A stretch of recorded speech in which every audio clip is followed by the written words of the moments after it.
kro yi mu nsem dwumadi na ugusu a wotie ba bibia wotie nka bia no ya ye krado a ye somo kwan sonko so kra no man mu nsem edoso Dr. Samuel Kwadwojantoa enso ewufia na enkoma ye bedie no Ghana efri se ye wura eye kabima minkabi amamuomu na yede mra ebo ye ho bra se yempe soja aban biem na yebebo de awura eye kabima minkabi amamuomu no edi abato ehyaase se ye to abama Ghana de hia wo mo wo man ni mu de won kokrumuti edi akere enipa a wono mo pese wodi no wodi won so no yakro ho akomu an kakra is 1992 yenya ye constitution ye be in the fourth republic ye elections edi aba no nyina no ye gitum se ade a ema Ghana ni tumi pa ewo amamuo mu no eye ne kokrumoti ne ema ne tumi pa mo odi yi nkrofo a ebedi oman mu na wadi oman nanim aye nhyehyeye ahwede oman ne beko no eye kokrumoti edi multimedia eduru abato so a yesi kokrumoti power chese tumi ewo ye kokrumoti mu a ye de kire nanso kamya yese kabima minka bia koye kokrumoti no eduru abato mu a na ase ye wura fisi ye kokrumoti no ena tumi wom ne ye de to aba ni nyina nso ya amanyofo a wono mu die ni mu no a wo mu pri tumi no wo mu yi ya adwene firi so se kokrumoti nko a ne yetumi edidi nkunimu abato mu nti wo mu dada yen meduru ba bia yen ya yetima mufuo no sebe ya ne ye kaso wo mu kura no asebe wo hwe na chi ye bi ni ho na nimu e bi ni ho no 50 cedis 100 cedis nti ni ya kanagum na de wo pri tumi na hye ne kutu pa se kone koye basabasa yo ewo ba bia ye to aba no enti electoral violence shase ne wuwu abato mu kakra edidi mu ama in fact 2020 de ebeji brum 2024 nso yete ho nsem abato koso memu bia ya na mia pii no ano ensem koso de nanso 2024 election observers ye by kodiofuo no mo eka ho nyina had concerns about 2024 and until I was very happy say His Excellency John Dramani Mahama say enkunimdie ba ma no sa abre no a in 2024 be say abato a yato atwamu no abasabasa ye baaye especially 2024 no obehwese ye mu hwehwemu na enhwemu no sunsunsanso obi abetodwa na mehwe sa eye document no na mewura ho na mbisa me ho say enti abato no a ye kwa abamu ese ye kokrumoti na tumi wo mu no kabima minka bi no a ye wo mu edi kokrumoti na ekire ye de a ye kan wabato mu no na wie ye ni na ohwe eye document no a region by region eye onimonyamfo mu ntaka Mubarak a oyesoafo hwe afisem so ene de bambo ho nsem so interior minister ena mampani ehye no se wo mu task force no enhwe no omunye nhwehwemu emfa 2020 elections de ekoso ene 2024 and there are a lot of revelations are eba join your Facebook in Nhyira 104.5 na uhu numbers no a na orebe ho se uhu nipa about 20 omo awu a just within the two elections here areho and ahwebuno east area region no Techiman South which has been established by a task force ni say a briefing na muntaka de ma HSE nipa mienu ene wuye ene nipa mako nkron ene prepraye now join your Facebook details no Greater Accra odododo see kai 2020 elections deɛ ɛne yɛbɔ so no nipa mienu ɛna ewuye emu 15 ɛna prae epra no so nye pra sɛ bi obi na ho atiw ye ka pra nipa pra a emu adin etimi record Greater Accra Ablekuma Central nipa baako ewuye emu 9 epraprae ni nyina ya abatuo yanko kyerɛ ya adwene abatuo mu keke bono okɔ bono a banda ɛhɔ nipa mako mienu eprae baako ewuye afi Doma West bono ho na nipa baako ewuye emu baako nso prae the northern region Saviligu nipa baako ewuye ema emu miensa nso epraprae. Go to the central region of which enche meka ho asem Awutu Senya is established say nipa baako yi emu so baako eprae from the task force. Now that's about 2020 elections no. It is a wokeka we nyina ebomu a about 9 people. It's about 9 people in the Efrimu with the 2020 no. The task force no dey identify. And the injuries in the omo prepare na dey kyerese yenka. Now 2024 Oko eye central region hona. And also Shannon so 2020 obi wi nipa obi wo 2024 central region Awutu Senya hona nipa baako wi Emma baako say pray 2024. Now the northern region Tolon nipa baako wi Oko Savannah Damangonzu nipa baako wi Nkranza South Bono East wono nipa baako wi Ashanti region of Finso North nipa bienu emu mienu nso pray Ahafuano Southwest still within the Ashanti region 2024 nipa baako wi emu miense pray. This is information a tax force no edeba bontin. It is a wo kan batuo mienu nyina bomu a 2020 2024 so far information a tax force na nantimu a won mu akeka bomu no ba total number of deaths nipa ewuo nko ano mako edunum 15 nipa wo enye te se emponche ne nkokɔ bi na ewu nipa na ewu abatuo kabima minka binti yekoto aba omu epra ye mako 40 so far established by the tax force. Ekere wo say baby a ye ni hwe ewo kabima minka bi mu ne abatuo mu nsem no ese ye tie ni hwe enkanka abatuo mu nsem edura abatuo mu a na ehye nkrofo kutupa especially politicians petumi na wo a wote wo ba bi Ghanaian na onyine wo ho ni abeba paama 50 cedis 100 cedis ko ya nyambrasem akotwitu asi unua so wo de sekan akotwitwa no waku unua na firi atwa na nanom wansie do fa wo kokromoti ko kire de wo pɛ no eno na koye nipakum e wo abatuo mu just because of these greedy politicians a omu petumi nti nipa ngu na ninti a saa asem wo yi ehu abehia pa the conduct of some of these politicians are incite violence. Politicians omo epri to me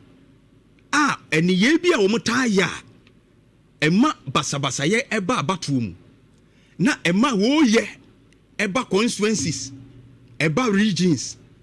eba wo man ni muma ehya ase ma de saa ewuo ni preprei etimi ba no ebi na mbeka ho asem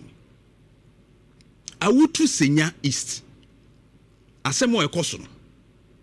ena no yewura muntaka ebe ye briefing kakra efa task force yi dwumadi a wo mudi ho na ye nyina ebe kaya 2024 eba beto odwa se odimonyamfo Felix Naa Kooryoo okeno eyade se maame ha wakumsen enka ne mmra hyebedwani de mampesua no so wode tuo ataataa no akɔbobɔ ne kaa mu tuo ne ade a na saa de no a ɛbaaye no ɛnam so ma ɛyɛ wu a ɛwɔ ma mu mo bia na ne nyinaa mu no ɛna no yɛ wura mu ntaka bɛgyina simpie so wɔ kasa no wɔkyerɛ sɛ sa task force na establish sɛ maame Naa Kooryoo okeno no sisi wona emra hye bedwani ma Awutu Senya ɛhɔnom no maame ono da screen so no ɔsi emra hye bedwani ɛtimra hye bedwa akonnwa so wɔ mpɛso ya no so sesei no sa ade a no wɔka sɛ ya tututuo ɛde tuo atata no ɛde bikura abɔ ne kaa mu ama nipa mienu oso mowu ɛwɔ de kaa ne kaa no akyire Nhyira pick up no back dokra no sɛ muntaka kyerɛ sɛ ɔkyerɛ sɛ no wonni scene hɔ kra adeɛ no kɔ so na onni hɔ na mepɛ sɛ ɔno ano the way a details no a ɔno akaeɛ bra wɔne menua pani Captain Smart ɛtwetwe nkɔmɔ a na ɔkyerɛ sɛ yɛatoto abɔ ne kan sɛ deɛ no wɔsi ha n'ani ka no deɛ nti a meyɛ wei ne sɛ ɛnora maame bɛyɛ press conference a ɔdeny mu ntaka asɛm no na mepɛsɛ yɛtie wɔ no ankasa 2024 ɔno asɛm ɔkae sɛ ɛto no na yɛntie no kakra na yɛnhwɛ deɛ wɔ na mpacho wɔn ɛte kaa n'akyi na wɔn ɛtuo ne kaa wɔn bi no ɛtuo ne kaa yɛ no me official Nhyira na me use no party kaa no ɛno na me team bi no ɛno nso ana ɛtuo no ɛkaayɛ enti wɔn ɛtuo ne kaa wɔn na wɔn ɛte kaa n'akyi na wɔn te front ana ahefa na wɔn wɔ wɔn te akyire na wɔn te me kaa n'akyi ɛna ɛtuo ne kaa wɔn kaa n'akyi sɛ akyire a ɛnyɛ sɛ akyire a obia ehu but kaa n'akyi a yatum kaa n'akyi kra pick up sɛ ɛyɛ pick up Nhyira it's wɔn te kaa n'akyi ɛna na wɔn te hefa the back Captain tie me question ye ne busa ne mame cars na ye dodo sen baako ɛna ɔno awom bi dem rantie no wakyire ana sɛ cars na ye dodo sen kaa na ye mienu baako edi anim ɛna baako edi akyire that's right yeah eti de di anim ana de di akyire ne na etuo kan ye edi akyire no eti car no Land Cruiser black no cross wo de na na sɛ be share montem ɛbaayɛ di meka na echi na ɔmo start sɛ ɔmo fire enti we yɛ onimnyamfoɔ Naa Kooryoo okeno na sɛm no etu tie ne year 2024 interview a menua pani Captain Smart ene ne yeye no enti mu ɔde maaye no kyɛ sɛ ye shutu at her a ebi kankrofo a na ɛte ne kaa mu ba mu ntaka abɛkyerɛ mu sɛ task force no yɛ investigation no a wɔ mu ebisa wo maame kuro ya no wo se wo kura no saa scene hɔ na wuni hɔ na ade nti a saa de we meka ho asɛm ne sɛ maame na bɛyɛ press conference a ɔpa kyerɛ sɛ yɛwura mu ntaka interior minister twa ntoro that's exactly what the woman want to say but wo de nti no na menka asɛm kakra bi wɔ ho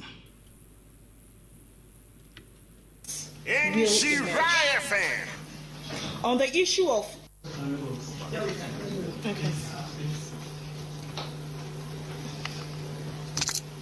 a very good evening to you all, members of the media and the general public. I am here today to address some matters arising from the interview and a report submitted by the task force commissioned by the President to investigate election violence from 2020 to 2024 in Ghana to the Honorable Minister of Interior and National Security. I have remained quiet despite calls by well-meaning Ghanaians, including my constituents, who witnessed these brutal attacks. At no time did I say no attack happened. I stated emphatically to the task force that on election day during my rounds I noticed my convoy was being followed by a V8 vehicle, allegedly known to be used by Howard Kumsin and a Nadmo pickup, which had a green government number plate. After visiting some polling stations, I decided to go home because I felt my life was in danger. So I am convinced that at the conclusion of this investigation, allegedly, sa car na ne di n'akyi no is being used by Howard Kumsin and na di n'akyi. Na she thought her life is in danger. Na say ehu abono osusu say obetumi akuno enti okofie. In fact, wotie sa asem ye no all year press conference ya walking. Any the okan 2024 no. Look at the vast difference. Ye di wechi tutu ana because Captain Bissau clear question. O see ye tutu ma ka nipa mienu kura wo pick up nim. But while press conference you couldn't even mention say ampai tutu koso. O see you were going to feel say life ye danger ntino ukofie. Na investigation no kwa akosi to a and ye behu truth ewom. You went ahead to even talk about videos. So why didn't you give the videos to the task force to watch when they came to you? Oh, amanofo. Omei say ejabeto mu efi omo awo. Imagine 2024 no. Senke bia. Amanfo ewo ho no. Onko pa ye say oh, ya te say yakoto tutu abo ye parliamentary candidate nti eye na ndisi fo o nyina akoko apa ye na say jetom boom. And so now wa wonim say that incident no, it's not factual. Enya dia a course said you now would describe on the sabre no or bra guarantee interview with Captain Smart no. She politicians munwe you.